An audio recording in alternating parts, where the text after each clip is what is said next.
ന്യായാധിപന്മാർ 5-ാം അധ്യായം.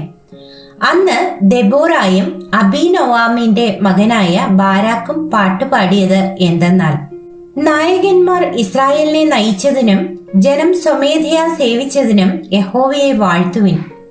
രാജാക്കന്മാരെ കേൾപ്പിൻ, പ്രഭുക്കന്മാരെ ചെവി തരുവിൻ. ഞാൻ പാടും, യഹോവയ്ക്ക് ഞാൻ പാടും. ഇസ്രായേലിൻ ദൈവമായ യഹോവയ്ക്ക് കീർത്തനം ചെയ്യും.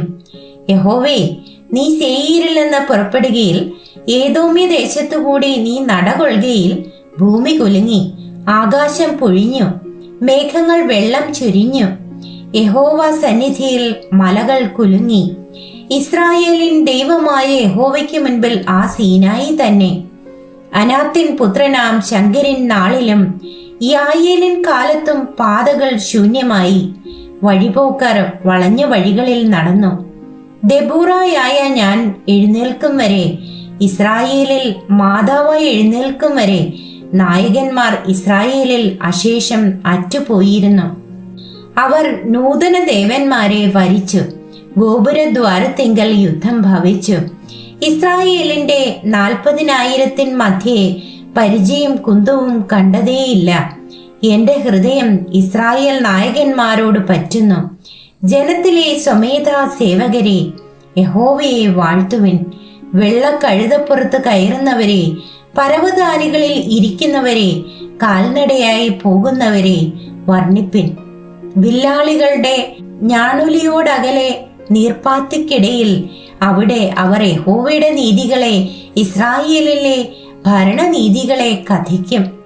യഹോവയുടെ ജനം അന്ന് ഗോപുരദ്വാരത്തിങ്കൽ ചെന്നു. ഉണരുക, ഉണരുക ദെബോറായേ, ഉണരുക, ഉണർന്ന് പാട്ടുപാടുക. എഴുന്നേൽക്ക ബാരാക്കേ, അബീനോവാമാൽമജ, നിന്റെ ബദ്ധന്മാരെ പിടിച്ചുകൊണ്ടുപോക. അന്ന് ശ്രേഷ്ഠന്മാരുടെ ശിഷ്ടവും പടജ്ജനവും ഇറങ്ങി വന്നു. വീരന്മാരുടെ മധ്യേ യഹോവയും എനിക്കായി ഇറങ്ങി വന്നു. എഫ്രയീമിൽ നിന്ന് അമാലേക്കിൽ വേരുള്ളവരും, ബെന്യാമീനെ, നിന്റെ പിന്നാലെ നിന്റെ ജനസമൂഹത്തിൽ മാഖീരിൽ നിന്ന് അധിപന്മാരും, സെബൂലൂനിൽ നിന്ന് നായകദണ്ഡധാരികളും വന്നു. ഇസ്സാഖാർ പ്രഭുക്കന്മാർ ദെബോറായോടുകൂടെ, ഇസ്സാഖാർ എന്ന പോലെ ബാരാക്കും താഴ്വരയിൽ അവനോടുകൂടെ ചാടി പുറപ്പെട്ടു. രൂബേന്റെ നീർച്ചാലുകൾക്കരികെ ഘനമേറിയ മനോനിർണയങ്ങൾ ഉണ്ടായി. ആട്ടിൻ കൂട്ടങ്ങൾക്കരികെ കുഴലൂത്ത് കേൾപ്പാൻ നീ തൊഴുത്തുകൾക്കിടയിൽ പാർക്കുന്നതെന്ത്? രൂബേന്റെ നീർച്ചാലുകൾക്കരികെ ഘനമേറിയ മനോനിർണയങ്ങൾ ഉണ്ടായി. ഗിലെയാദ് യോർദാൻ അക്കരെ പാർത്തു. ദാൻ കപ്പലുകൾക്കരികെ താമസിക്കുന്നത് എന്ത്? ആശേർ സമുദ്രതീരത്ത് അനങ്ങാതിരുന്ന് തുറമുഖങ്ങൾക്കകത്ത് പാർത്തുകൊണ്ടിരുന്നു. സെബൂലൂൻ പ്രാണനെ ത്യജിച്ച ജനം. നഫ്താലി പോർക്കളം മേടുകളിൽ തന്നെ. രാജാക്കന്മാർ വന്ന് പൊരുതി. താനാക്കിൽ വെച്ച് മെഗിദ്ദോ വെള്ളത്തിനരികെ കനാന്യ ഭൂപന്മാർ അന്ന് പൊരുതി. വെള്ളി അങ്ങവർക്ക് കൊള്ളയായില്ല. ആകാശത്ത് നിന്ന് നക്ഷത്രങ്ങൾ പൊരുതി. അവ സീസരയുമായി സ്വഗതികളിൽ പൊരുതി. കീശോൻ തോട്, പുരാതന നദിയാം കീശോൻ തോട് തള്ളി അങ്ങവരെ ഒഴുക്കിക്കൊണ്ടുപോയി. എൻ മനമേ, നീ ബലത്തോടെ നടകൊള്ളുക. അന്ന് വൽഗിതത്താൽ, ശൂരവൽഗിതത്താൽ കുതിരക്കുളമ്പുകൾ ഘട്ടനം ചെയ്തു. മേരോസ് നഗരത്തെ ശപിച്ചുകൊള്ളുവിൻ, അതിൻ നിവാസികളെ ഉഗ്രമായി ശപിപ്പിൻ എന്ന് യഹോവ ദൂതൻ അരുളി ചെയ്തു. അവർ യഹോവയ്ക്ക് തുണയായി വന്നില്ലല്ലോ. ശൂരന്മാർക്കെതിരെ യഹോവയ്ക്ക് തുണയായി തന്നെ. കേനിനാം ഹേബിരിൻ ഭാര്യയാം യായേലോ, നാരീ ജനത്തിൽ അനുഗ്രഹം ലഭിച്ചവൾ, കൂടാരവാസി ജനത്തിൽ അനുഗ്രഹം ലഭിച്ചവൾ. തണ്ണീർ അവൻ ചോദിച്ചു, പാൽ അവൾ കൊടുത്തു.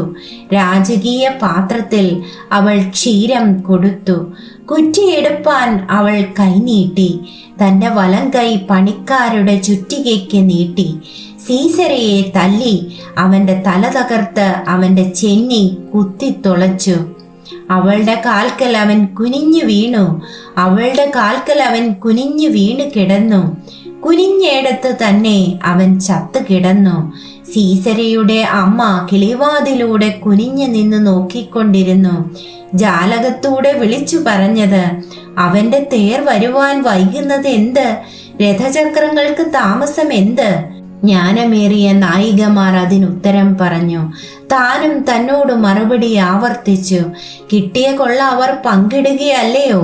ഓരോ പുരുഷന് 1 2 പെണ്ണുങ്ങൾ. സീസരയ്ക്ക് കൊള്ള വിചിത്ര വസ്ത്രം, വിചിത്ര തയ്യലായ കൊള്ളയും കൂടെ. കൊള്ളക്കാരുടെ കഴുത്തിൽ വിചിത്രശീല ഈ 2 കാണും. യഹോവേ, നിന്റെ ശത്രുക്കളൊക്കെയും ഇവണ്ണം നശിക്കട്ടെ.